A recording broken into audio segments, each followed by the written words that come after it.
The home, just outside the quiet village of Empire, was built around 1900 by Randy and Andrew Rowan, immigrants from Norway.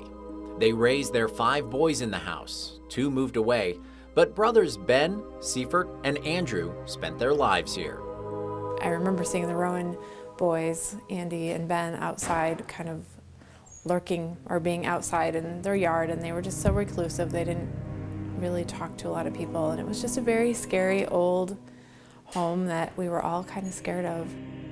But that childhood memory didn't stop Holly from buying the old home 10 years ago and turning it into the Cottonwood Bed and Breakfast. And according to Holly, the house is still scary. She and her guests have heard voices, footsteps, and seen shadows. You just know that there's something other than yourself in the house. So Holly decided to bring in psychic medium Tammy Schuster and paranormal investigators Bev Rydell and Kathleen Tedson.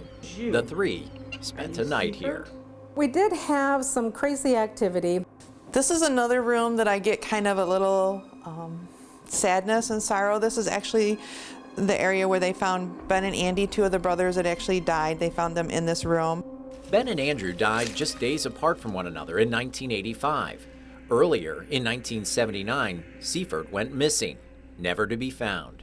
Rumors swirled about what happened to the 75-year-old. I felt sad, and I almost felt death and punishment in this basement. But it was in the kitchen that Schuster, Rydell, and Tedson say they detected high amounts of electromagnetic energy and recorded voices. This computer audio recording was captured when Tammy tried to make contact with Seifert. Do you just want to be found? Yes. That brought us to a conclusion that very likely there is something unexplainable going on here at Cottonwood. But it seems Holly or her guests don't have any problem sharing this house. There's a long history of Rowans in Empire itself, so I've just always thought of myself as a guest within their home versus them being here with me.